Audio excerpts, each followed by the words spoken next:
Salut les milliardaires, bienvenue sur notre chaîne Littératie financière. Ici, nous vous enseignons et vous aidons à pratiquer l'intelligence financière selon les principes de Dieu. Asseyez-vous, écoutez et surtout, n'oubliez pas de vous abonner. Certaines des raisons qui ont été le facteur atténuant, militant et gênant dans votre vie. Les raisons pour lesquelles les gens n'épargnent pas. Alors allons-y. Une personne n'épargne pas parce qu'elle ignore l'importance de l'épargne. Vous devez comprendre que ce que vous savez détermine jusqu'où vous allez. Je l'ai dit maintes et maintes fois, c'est devenu comme un slogan. Si vous n'êtes pas informé, vous serez déformé. Si vous n'êtes pas inspiré, vous expirerez. Si vous n'êtes pas mis à jour, vous deviendrez obsolète. Ce que vous savez détermine jusqu'où vous allez. Parce que ceux qui savent gouvernent ceux qui ne savent pas. Donc, beaucoup de gens n'épargnent pas parce qu'ils ne savent tout simplement pas. Ils sont ignorants.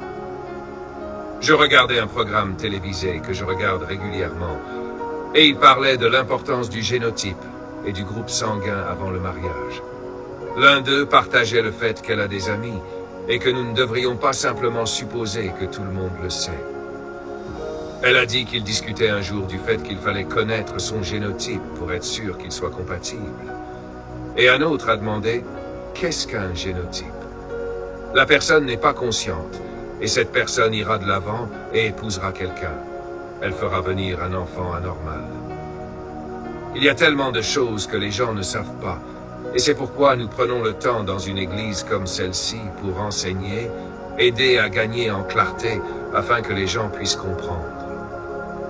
Il s'agit d'une école de réussite commerciale et de leadership. Le service de réussite commerciale et de leadership consiste à vous enseigner les principes de réussite commerciale et de leadership. Car Jésus n'est pas mort pour sauver votre esprit seul. Il est mort pour vous sauver de manière holistique, afin que votre corps, votre âme et votre esprit soient gardés irréprochables, afin que chaque aspect de vous et chaque faculté de votre être puisse devenir un instrument pour sa gloire. Très important. Donc, les gens ignorent l'importance de l'épargne. C'est pourquoi ils n'épargnent pas. Numéro 2. Ils agissent de manière insensée. Proverbe 21:20. Donc si vous n'économisez pas, vous agissez de manière insensée. Il dit qu'il y a un trésor désirable et de l'huile dans la demeure des sages, mais un homme insensé le gaspille. Alors laissez-moi revenir au verset 10, parce que bien souvent, les gens ne comprennent pas toutes les choses dont nous parlons. Il y a donc des trésors désirables et de l'huile dans la demeure du sage, mais un homme insensé les gaspille. Nous l'avons vu dans la première partie. Les sages ont la richesse et le luxe, mais les fous dépensent tout ce qu'ils obtiennent. Alors les sages accumulent de la nourriture de choix et de l'huile d'olive. Les gens sages vivent dans la richesse et le luxe, mais les gens stupides dépensent leur argent aussi vite qu'ils l'obtiennent. Donc pourquoi les gens n'épargnent-ils pas? Numéro 1, ils sont ignorants. Numéro 2, ils opèrent dans la folie. C'est de la folie de ne pas économiser. Donc quand vous n'économisez pas d'argent, vous agissez de manière stupide. C'est tout simplement simple. C'est pourquoi je dois revenir à l'écriture, parce que vous savez que parfois, lorsque la vérité vient, vous pourriez être vexé. Cet esprit de pauvreté en vous sera vexé. Vous direz, pourquoi me parle-t-il ainsi? Qu'est-ce que cela signifie par là? Comment pouvez-vous dire cela?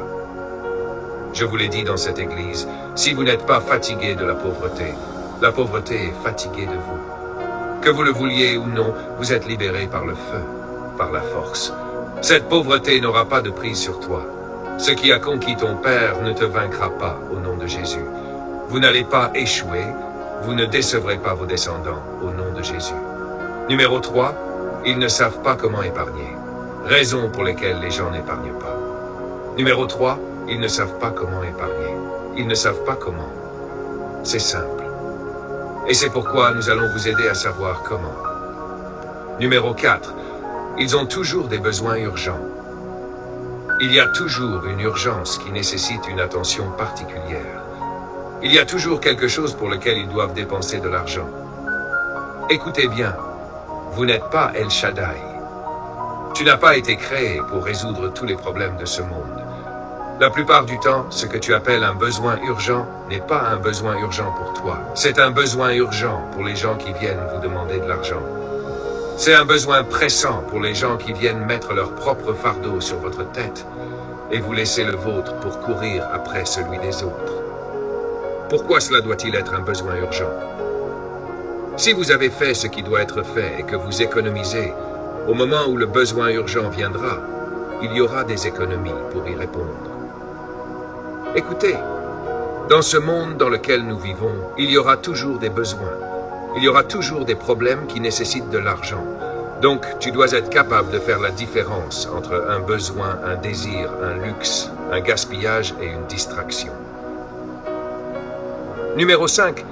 Il procrastine toujours et prévoit de commencer à économiser plus tard. Pourquoi les gens n'épargnent-ils pas? Ne vous inquiétez pas, non. Je travaille, très bientôt je vais commencer à épargner. C'est ce que tu as dit il y a 7 ans. C'est ce que tu as dit il y a 4 ans. Tu vas bientôt commencer. Je continuerai à dire que personne ne rajeunit. Ne laisse personne te tromper. Maintenant, tu as l'air frais, tu ne fais pas ton âge. Tu connais ton âge. Si tu ne fais pas ton âge, tu connais ton âge. Tu as 40, 50, 60 ans, ils disent que tu n'en as pas l'air. Arrête de laisser les gens te tromper. Tu te réveilles un jour et tu découvres que tu n'as plus l'énergie que tu avais avant. Alors, ils remettent toujours à plus tard et prévoient de commencer à économiser plus tard. Ne repousse pas à demain ce que tu peux commencer aujourd'hui. Commence maintenant. Merci d'avoir regardé cette vidéo. Si vous voulez réellement voir un changement dans vos finances, appliquez ces principes. Parce que Dieu ne veut pas seulement vous bénir, il veut faire de vous une bénédiction. Que Dieu nous donne la sagesse pour comprendre et appliquer ces principes. Abonnez-vous à Littératie financière et activez les notifications pour ne rien manquer. À la prochaine, les milliardaires.